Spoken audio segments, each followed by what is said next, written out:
بسم اللہ الرحمن الرحیم۔ السلام علیکم ورحمۃ اللہ وبرکاتہ۔ ناظرین کرام، آپ نے اکثر لوگوں سے سنا ہوگا کہ نبی کریم صلی اللہ علیہ وآلہ وسلم نے ساری زندگی نماز کے لیے اذان نہیں دی۔ وہ کون سی وجہ تھی کہ جس کی وجہ سے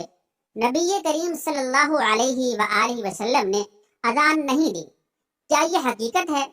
کہ واقعی نبی پاک صلی اللہ علیہ وآلہ وسلم نے اذان نہیں دی؟ اس بات میں کتنی صداقت ہے؟ آج کی اس ویڈیو میں ہم آپ کو ساری بات تفصیل سے بتائیں گے، لیکن اس سے پہلے کچھ احادیث اذان کی فضیلت کے بارے میں سماعت فرمائیے۔ حضرت سیدنا ابو ہریرہ رضی اللہ تعالی عنہ سے روایت ہے کہ رسول اللہ صلی اللہ علیہ وآلہ وسلم نے ارشاد فرمایا، مؤذن کے گناہ، اذان پڑھنے والے کے گناہ وہاں تک معاف کر دیے جاتے ہیں جہاں تک اس کی آواز پہنچتی ہے، یعنی اگر اتنی مسافت تک کی جگہ اس کے گناہوں سے بھر جائے، پر ہو جائے، تو بھی وہ سب گناہ معاف کر دیے جاتے ہیں۔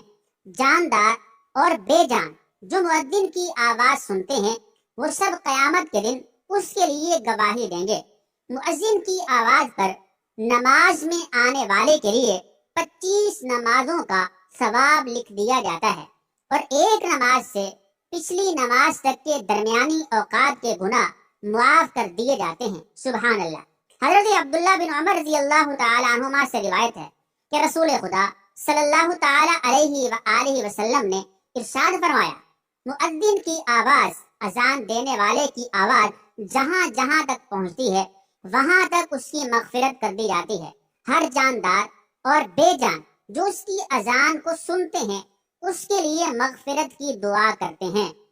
ایک روایت میں ہے کہ ہر جاندار اور بے جان اس کی اذان کا جواب دیتے ہیں۔ حضرت ابو صعصع رضی اللہ تعالی عنہ فرماتے ہیں کہ حضرت ابو سعید رضی اللہ تعالی عنہ نے مجھ سے فرمایا، جب تم جنگلات میں ہوا کرو تو بلند آواز سے اذان دیا کرو، کیونکہ میں نے رسول اللہ صلی اللہ علیہ وآلہ وسلم کو ارشاد فرماتے ہوئے سنا، مؤذن کی آواز کو جو درخت، مٹی کے ڈھیلے،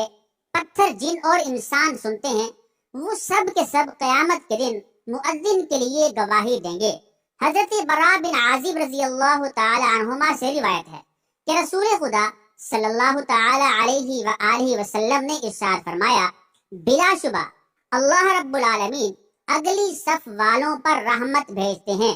فرشتے ان کے لیے دعائے رحمت کرتے ہیں، اور مؤذن کے اتنے ہی زیادہ گناہ معاف کر دیے جاتے ہیں جتنی حد تک جہاں تک وہ اپنی آواز بلند کرے۔ جو جاندار اور بے جان اس کی اذان کو سنتے ہیں اس کی تصدیق کرتے ہیں، اور مؤذن کو ان تمام نمازیوں کے برابر اجر ملتا ہے، ثواب ملتا ہے جنہوں نے اس کے ساتھ نماز پڑھی۔ حضرت عبداللہ بن عمر رضی اللہ تعالی عنہما سے روایت ہے کہ نبی کریم صلی اللہ تعالی علیہ وآلہ وسلم نے ارشاد فرمایا، جس نے 12 سال اذان دی اس کے لیے جنت واجب ہو گئی، اس کے لیے ہر اذان کے بدلے میں 60 نیکیاں لکھی جاتی ہیں، اور ہر اقامت کے بدلے میں یعنی ہر تکبیر کے بدلے میں 30 نیکیاں لکھی جاتی ہیں۔ حضرت عبداللہ ابن عمر رضی اللہ تعالی عنہما سے روایت ہے کہ رسول اللہ صلی اللہ تعالی علیہ وآلہ وسلم نے ارشاد فرمایا،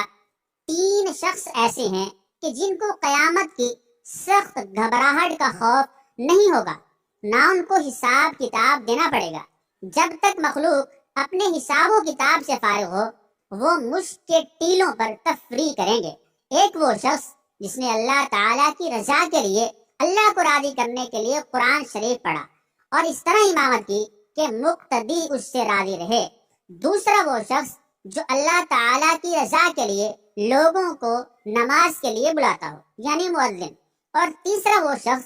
جو اپنے رب سے بھی اچھا معاملہ رکھے اور اپنے ماتحتوں سے بھی اچھا معاملہ رکھے۔ حضرت جابر رضی اللہ تعالی عنہ فرماتے ہیں کہ میں نے رسول اللہ صلی اللہ علیہ وآلہ وسلم کو یہ ارشاد فرماتے ہوئے سنا، شیطان جب نماز کے لیے اذان سنتا ہے تو مقام روحا تک دور چلا جاتا ہے۔ حضرت سلیمان رحمۃ اللہ علیہ کہتے ہیں کہ میں نے حضرت جابر رضی اللہ تعالی عنہ سے مقام روحا کے بارے میں پوچھا تو انہوں نے فرمایا کہ مقام روحا یہ مدینہ سے 36 میل دور ہے۔ حضرت ابو ہریرہ رضی اللہ تعالیٰ عنہ سے روایت ہے کہ نبی کریم صلی اللہ علیہ وآلہ وسلم نے ارشاد فرمایا، جب نماز کے لیے اذان دی جاتی ہے تو شیطان بآواز ہوا خارج کرتا ہوا پیٹ پھیر کر بھاگ جاتا ہے تاکہ اذان نہ سنے، پھر جب اذان ختم ہو جاتی ہے تو واپس آ جاتا ہے، جب اقامت کہی جاتی ہے تو پھر بھاگ جاتا ہے، اور اقامت پوری ہونے کے بعد پھر واپس آ جاتا ہے تاکہ نمازی کے دل میں، نماز پڑھنے والے کے دل میں وسوسہ ڈالے۔ چنانچہ نمازی سے کہتا ہے، یہ بات یاد کر اور یہ بات یاد کر، ایسی ایسی باتیں یاد دلاتا ہے جو باتیں نمازی کو نماز سے پہلے یاد نہ تھی، یہاں تک کہ نمازی کو یہ بھی خیال نہیں رہتا کہ کتنی رکعتیں ہوئی ہیں۔ حضرت ابو ہریرہ رضی اللہ تعالیٰ عنہ روایت کرتے ہیں کہ رسول اکرم صلی اللہ تعالیٰ علیہ وآلہ وسلم نے ارشاد فرمایا، اگر لوگوں کو اذان اور پہلی صف کا ثواب معلوم ہو جاتا اور انہیں اذان اور پہلی صف قرآن اندازی کے بغیر حاصل نہ ہوتی تو وہ ضرور قرآن اندازی کرتے۔ حضرت سیدنا ابو ہریرہ رضی اللہ تعالی عنہ سے روایت ہے کہ ہم رسول اکرم صلی اللہ تعالی علیہ وآلہ وسلم کے ساتھ تھے۔ حضرت سیدنا بلال رضی اللہ تعالیٰ عنہ اذان دینے کھڑے ہوئے، جب اذان دے چکے تو رسول اللہ صلی اللہ علیہ وآلہ وسلم نے ارشاد فرمایا، جو شخص یقین کے ساتھ ان جیسے کلمات کہتا ہے جو مؤذن نے اذان میں کہے وہ جنت میں داخل ہوگا۔ سبحان اللہ۔ حضرت عبداللہ بن عمر رضی اللہ تعالیٰ عنہ فرماتے ہیں کہ ایک شخص نے عرض کیا، یا رسول اللہ صلی اللہ تعالیٰ علیہ وآلہ وسلم، اذان کہنے والے، اذان پڑھنے والے ہم سے اجر و ثواب میں بڑھے ہوئے ہیں، کیا کوئی ایسا عمل ہے کہ ہمیں بھی اذان دینے والی فضیلت مل جائے؟ رسول اکرم صلی اللہ تعالی علیہ وآلہ وسلم نے ارشاد فرمایا، تم بھی وہی کلمات کہا کرو جو مؤذن کہتے ہیں، اور پھر جب تم اذان کا جواب دے چکو تو دعا مانگو، جو مانگو گے وہ دیا جائے گا۔ ناظرین کرام، آخر میں ہم آپ کو بتاتے چلیں کہ آیا واقعی نبی پاک صلی اللہ علیہ وآلہ وسلم نے ساری زندگی اذان نہیں دی؟ اس کی کیا وجہ ہے؟ آئیے سماعت فرمائیں۔ واضح رہے کہ آپ صلی اللہ تعالی علیہ وآلہ وسلم سے نفس اذان تو قطعی طور پر ثابت ہے، اس میں کسی کا کوئی اختلاف نہیں، اس لیے کہ سنن ابی داؤد اور جامع ترمذی میں روایت ہے کہ حضرت حسن رضی اللہ تعالی عنہ کی ولادت کے وقت، پیدائش کے وقت، نبی کریم صلی اللہ تعالی علیہ وآلہ وسلم نے ان کے کان میں اذان دی تھی۔ باقی آپ صلی اللہ تعالی علیہ وآلہ وسلم سے نماز کے لیے اذان دینا ثابت ہے یا نہیں، اس بارے میں شروع ہی سے، ابتدا ہی سے ائمہ محدثین میں اختلاف چلا آ رہا ہے۔ ائمہ محدثین کی اس بارے میں دو رائے ہیں۔ نمبر 1، امام محی الدین النووی اور علامہ جلال الدین السیوطی رحمہم اللہ وغیرہ کا موقف ہے کہ نبی کریم صلی اللہ تعالی علیہ وآلہ وسلم سے اپنی حیات طیبہ میں دوران سفر نماز کے لیے ایک مرتبہ اذان دینا ثابت ہے۔ ان حضرات کا استدلال و ماخذ جامع الترمذی میں حضرت یعلا بن مرہ الثقفی رضی اللہ تعالی عنہ کی روایت ہے۔ علامہ ابن حجر العسقلانی، علامہ زرقانی، امام دار قطنی اور اسی طرح علامہ سہیل رحمۃ اللہ علیہ، یہ حضرات ترک مباشرت الاذان یعنی نبی کریم صلی اللہ تعالی علیہ وآلہ وسلم سے نماز کے لیے اذان کے ثابت نہ ہونے کے قائل ہیں۔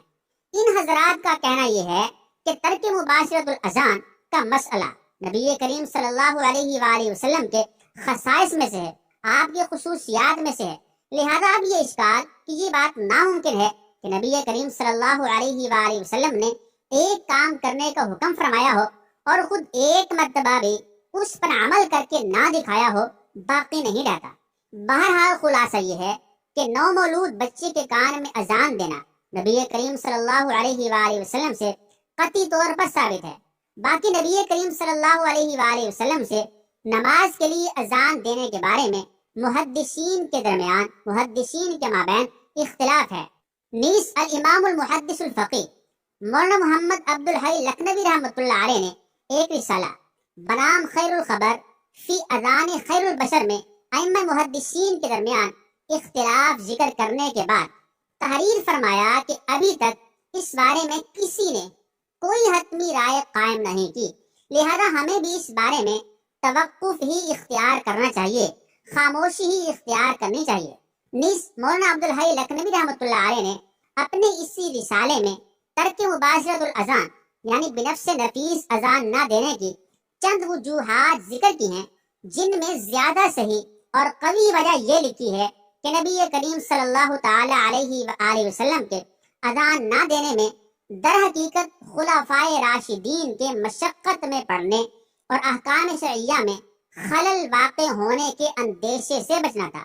وہ اس طرح کے نبی کریم صلی اللہ تعالی علیہ وآلہ وسلم جب بھی کوئی کام شروع فرماتے تو پھر اس پر مواظبت اور مداومت اختیار فرماتے، جبکہ منصب رسالت اور احکام شرعیہ مثلاً کفار سے قتال، لوگوں کے درمیان فیصلے وغیرہ